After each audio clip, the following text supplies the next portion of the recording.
Good Morning Business. Business Today. Enfin, on va manger bio, mais pour le bio, c'est compliqué quand même ces derniers mois, ces dernières années. Alors le bio a-t-il mangé son pain blanc? Est-ce qu'on est arrivé à un point bas avec... Son pain noir. Son pain noir, c'est parce que c'était pour dire que c'était difficile. Baisse des volumes des ventes, baisse de la place des produits bio en magasin, inflation, concurrence des marques distributeurs. Christophe Barnoin, bonjour, vous êtes le président d'Ecotone. Ecotone, c'est les produits Bjorg, Clipper ou Alter Eco. En 2023, vous en êtes pas si mal sorti quand on voit le contexte du bio en France et dans d'autres pays. Pour quelle raison ? Eh bien, parce qu'en dehors de vendre des produits bio, on est d'abord une entreprise qui essaie de faire des bons produits à des prix accessibles, avec des promotions. Et toute l'équipe chez Ecotone a plutôt redoublé d'efforts en promo, en prix, pour essayer justement de retrouver une demande. Et une demande aujourd'hui, heureusement, qui repart en magasin. Oui, enfin, en magasin, quand on fait ses courses dans les hypermarchés, c'est incroyable de voir le déréférencement. Il y a des rayons bio qui ont disparu de certains magasins. Moi, dans des magasins, je n'en trouve plus.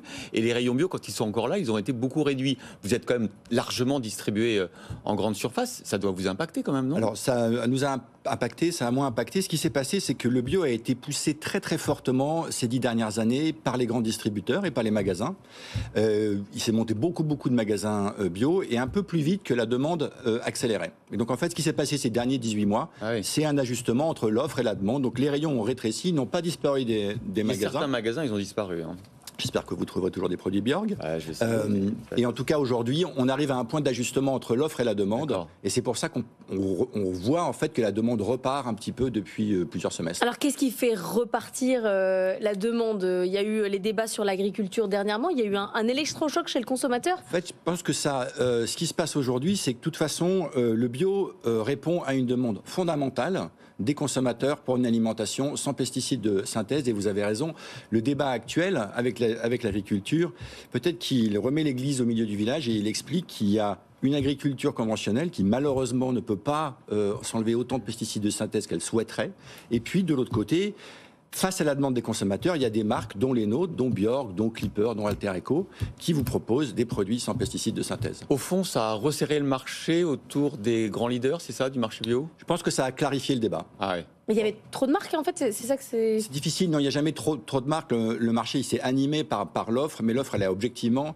la demande a cru, l'offre a cru beaucoup plus vite que la demande. Il y a un moment où ça s'ajuste. Alors, qui êtes-vous, Christophe Barnoin, président d'Ecotone ? Parce que moi, j'ai découvert que Ecotone se cachait derrière Bjorg et d'autres marques bio. C'est un groupe néerlandais qui est basé en France. Alors, c'est un groupe français, basé à Lyon. On est né... Mais à l'époque, vous n'êtes pas né aux Pays-Bas ? En fait, c'est un groupe qui a été né il y a plus de 250 ans, effectivement, aux Pays-Bas, dont j'ai pris la direction il y a une dizaine d'années, qui était coté à la Bourse d'Amsterdam, que nous avons rapatrié à Lyon, qui est en fait la base de Bjorg. Mais quelle folie de revenir en France, de se réindustrialiser. Pourquoi vous avez fait ça ? Nous sommes une des rares entreprises qui a fait le trajet France-Pays-Bas dans le sens Pays-Bas-France. Généralement, les entreprises partent aux Pays-Bas pour des raisons fiscales. Les plus grosses entreprises françaises qui ont leur siège aux Pays-Bas, on ne citera pas de nom. Oui, absolument. Mais non, nous, en fait, ce qui nous intéressait, en dehors d'être un citoyen européen qui paye ses impôts là où on fait notre chiffre d'affaires principal, il était fait en France. Notre savoir, en fait, il était fait en France. Nos équipes de recherche sont en France, sont à Lyon. Et donc, on a rapatrié le siège à Lyon avec des capitaux majoritairement français. On aura Agnès Pannier-Runacher avec nous, la ministre, votre ministre de l'Alimentation, aujourd'hui ministre déléguée à 8h15.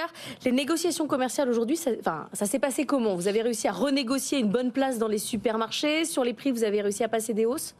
On est reparti en fait dans une dynamique de croissance avec nos partenaires clients. Donc, nos grands clients, les Carrefour, les Leclerc, les Intermarchés, les Biocoop, aujourd'hui, se placent eux-mêmes dans une dynamique de croissance, redonnent plus de place aux rayons bio, et c'est avec eux qu'on a travaillé dans le cadre de ces négociations. Et on n'a pas d'inflation, nous, en 2024. C'est-à-dire que c'est vrai qu'ils redonnent de la place parce qu'effectivement, maintenant, on voit que finalement, les produits bio augmentent moins vite que les autres produits depuis les derniers mois. Absolument, et c'est un peu ce qui s'est passé, c'est-à-dire que le bio est souvent accusé d'être un peu plus cher, parce qu'on a à cœur que l'agriculteur bio vive de son agriculture. Et donc nous, par exemple, quand l'alimentaire a augmenté de 20%, les prix ont augmenté environ de 20% ces 2 dernières années, nos prix ont augmenté entre 13-14%. Alors de l'autre côté de la chaîne, parce que vous êtes au milieu, et c'est ça qui est intéressant, les agriculteurs, leurs revenus, notamment les agriculteurs bio, ils sont obligés parfois de revendre leurs œufs bio de manière comme des œufs ordinaires, ce qui n'est pas le cas. Est-ce que ça s'améliore pour eux ? Alors c'est une situation qui est très difficile puisque malheureusement les exploitations biologiques, il faut 3 ans pour un agriculteur pour se convertir en agriculture biologique.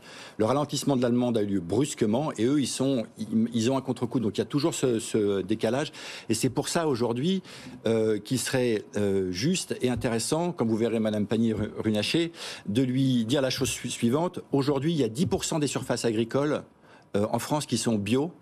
Et la redistribution des aides de la PAC, c'est 2% des aides. Donc 2% des aides pour 10% des surfaces.